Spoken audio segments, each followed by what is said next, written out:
ஏக இறைவனின் சாந்தியும் சமாதானமும் நம் அனைவரின் மீதும் உண்டாவதாக. எல்லா புகழும் இறைவன் ஒருவனுக்கு. நம்ம தினமுமே படிப்பினை தரக்கூடிய நிகழ்வுகளை பார்த்தோம். இன்னைக்கு பார்த்தீங்கன்னா இமாம் மஹ்தியை பற்றி ஒரு தகவலை பார்க்க போகிறோம். ஏன்னா இமாம் மஹ்தி அவர்கள் காபாவுக்கு வந்ததாக ஒரு தகவல் வெளிவந்தது. ஏன்னா உம்ரா செய்யறதுக்கு அப்பப்போ மக்கள் வந்துட்டே இருப்பாங்க. அந்த மக்கள் கூட்டத்தில் ஒருத்தவங்க பார்க்கறதுக்கு இமாம் மஹ்தி போலவே இருந்திருக்காங்க. அந்த மனிதர் பார்த்தீங்கன்னா அவருடைய புகைப்படத்தை நான் போடுறேன் பாருங்க.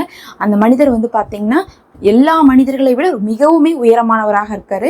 அவர் நடந்து வந்தாவே மற்றவங்களாம் பக்கத்தால நடந்துட்டு இருக்காங்க, தவாப் செஞ்சுட்டு இருக்காங்க, துவா செஞ்சுட்டு இருக்காங்க, அந்த காபா இருக்கக்கூடிய வளாகத்துல போயிட்டு இருக்காங்க. ஆனா எல்லாருமே அவரை விட குட்டையாக தான் தெரியுறாங்க. இவருடைய தலை மட்டும் தனியா தெரியுது. பார்த்தாவே அவர் ஒரு வித்தியாசமான மனிதராக இருக்கிறாரு, தனியா தெரிகிற மாதிரி இருக்காரு. காபால லட்சக்கணக்கான மக்கள் உம்ரா செஞ்சுட்டு தான் இருப்பாங்க. அடிக்கடி பார்த்தீங்கன்னா அங்க ஏதாவது ஒரு அற்புதமான நிகழ்வுகள்லாம் நடந்துட்டு இருக்கும். இதுல இவரு தனித்துவமா தெரிஞ்சனால அதை என்ன பண்ணியிருக்காங்க, அவருக்கே தெரியாம நிறைய பேர் என்ன பண்ணிருக்காங்க, வீடியோ எடுத்து வெளியிட்டு இருக்காங்க.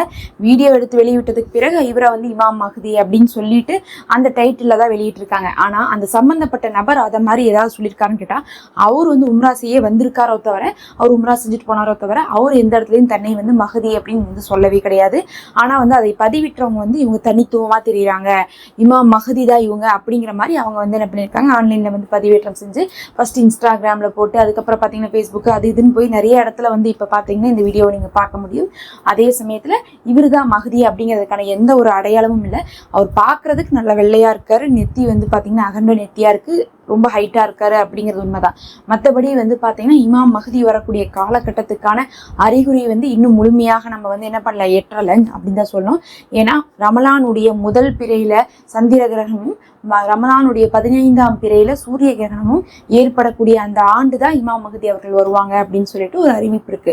அப்ப நமக்கு பாத்தீங்கன்னா சந்திர கிரகணமும் சூரிய கிரகணமும் ஒரே வருடத்துல, அதுவும் ரமலான்ல பாத்தீங்கன்னா 15 நாள் வித்தியாசத்துல இதுவரை வந்துச்சானா, இதுவரை வரவே இல்லை. அதனால இவர் பாத்தீங்கன்னா மஹ்தியாக இருக்கிறதுக்கான வாய்ப்பு இல்லை. அதே சமயத்துல ஒருவேளை மஹ்தியா இருப்பாங்களோ அப்படிங்கிறதுக்காக அவருடைய குடும்பத்தை பத்தி தகவல்கள் எல்லாம் திரட்டலான்னு பார்த்தா, அவர் எந்த ஊர்க்காரா அப்படிங்கிற கூடிய விஷயமே அவங்களுக்கு தெரியல இன்னும். ஏன்னா இது ஒரு சாதாரண மனிதர்கள் அங்க உம்ராக்கு போனவங்க தான் எடுத்து வீடியோவா போட்டாங்களோ தவிர, மற்றபடி சம்பந்தப்பட்டவரே சொல்லாதனால அவருடைய தகவல்லாம் தெரியல. அவர் எகிப்தோ இல்ல பாத்தீங்கன்னா துருக்கியை சேர்ந்தவராக இருக்கலாம்னு, அவர் எகிப்தோ அல்லது சிரியாவை சேர்ந்தவராக இருக்கலாம்னு சொல்லிட்டு கருதப்படுது. நிறைய பேர் எகிப்துங்கிறாங்க, நிறைய பேர் சிரியாவை சேர்ந்தவர்னு சொல்லிட்டு அந்த போட்டோவை பார்த்தவங்க அந்த வீடியோல கீழே போய் என்ன பண்றாங்க, கமெண்ட் போடுறாங்க. மற்றபடி பாத்தீங்கன்னா சம்பந்தப்பட்ட நபர் அவரை மஹ்தி அப்படின்னு சொல்லிக் கொள்ளவும் இல்லை. அவருடைய குடும்பத்தினர் எங்க இருக்காங்க, அவர் எந்த வம்சாவளியை சார்ந்தவர் அப்படிங்கிறது நமக்கு தெரியல. ஏன்னா நபி ஸல்லல்லாஹு அலைஹி வஸல்லம் அவர்கள் சொல்லிட்டாங்க, மஹ்தி அவர்கள் யாரா இருப்பாங்க, என்னுடைய மகள் ஃபாத்திமாவுடைய வழியில வந்தவரா இருப்பாங்க, இன்னும் அவருடைய பேரும் என்னுடைய பேரும் ஒரே மாதிரி இருக்கும் அப்படிங்கிற மாதிரிலாம் நிறைய என்ன பண்ணியிருக்காங்க, அடையாளம் நபி ஸல்லல்லாஹு அலைஹி வஸல்லம் அவர்கள் மஹ்தி அவர்களுக்காக சொல்லியிருக்காங்க. அதனால அவங்க குடும்பத்தை பத்தி, அவங்க வம்சாவளியை பத்திலாம் தெரிஞ்சா மட்டும்தான் அதை நம்ம என்ன பண்ண முடியும், கண்டுபிடிக்க முடியும். நம்ம பாத்தீங்கன்னா கடைசியாக கர்பலா சம்பவம் நடந்த போது பாத்தீங்கன்னா அந்த சமயத்துல எல்லாமே நபி அவர்களுடைய வம்சாவளியில எல்லாருமே கொல்லப்பட்டிருந்தாலும் ஒரே ஒரு ஆண் வாரிசு தான் இருந்தாரு. அதுக்கு பிறகு அவங்களுடைய வம்சம் திளைத்து அதன் மூலமாக தான் பாத்தீங்கன்னா மஹ்தி அவர்கள் வருவாங்க. அவங்க பாத்தீங்கன்னா சில காரணத்துக்காக உலகத்துடைய பார்வையிலிருந்து அவர்கள் மறைக்கப்பட்டிருக்காங்க. அப்போது இருந்த காலகட்டத்திலேயே பாத்தீங்கன்னா கர்பலா சம்பவம்லாம் நடந்த போதே என்ன பண்ணிட்டாங்க, இதெல்லாம் அப்பவே மறைச்சிட்டாங்க.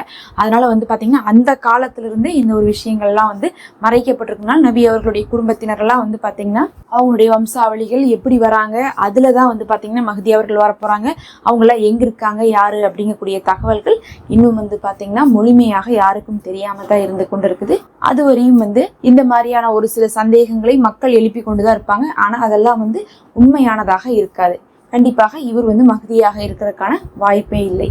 அல்லாஹ்வே போதுமானவன். நம்ம அடுத்த ஒரு காணொலியில பார்க்கலாம். மறக்காம சப்ஸ்கிரைப் பண்ணிக்கோங்க.